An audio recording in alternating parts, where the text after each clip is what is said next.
So one of the other things I was going to talk to you about is community. Number one, don't even think you could live with a community, and of course, until you deal with your ego.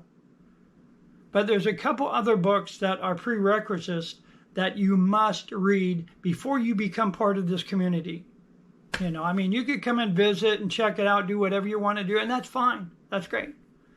But in the end, you're going to, you know, if you really want to make community good, you know, because we really need to survive in communities.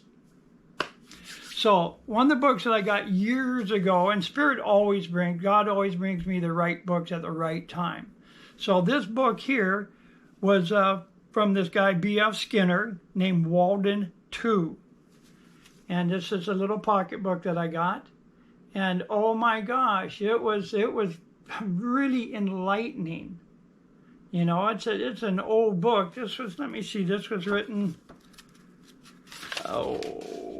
copyright 1948 and another one 1976. Dang, right? So some of this came from, you know, different points and times in our history, and they learned from it. So a guy comes as a devil's advocate to this.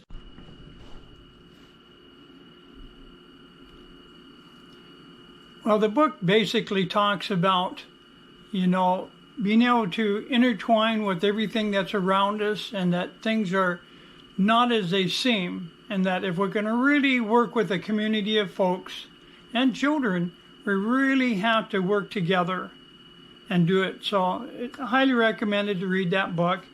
The other one is a real important one that is a must. It's a series of books called the Ringing Cedar series by Vladimir McGray.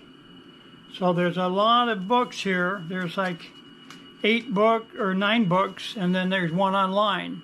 But it is, again, something that's so very, very important to read. So with that in mind, you know, please read these books. You'll want to read them with a whole bunch of other people, because it's so important to do that as well.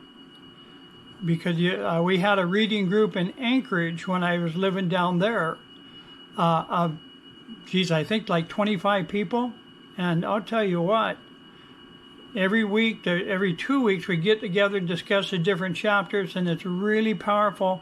So basically what it is the blueprints for, you know, living in the future here. So, you know, keep in mind that it's not as easy as you think just to jump out there and get a bunch of people and live together. I don't know how many of you have been in long-term relationships with a woman or guy or folks or something, but that itself is not an easy thing. So being able to learn these important things are a first step towards community. Thank you for your time, and blessed be, namaste, and amen. Thank you.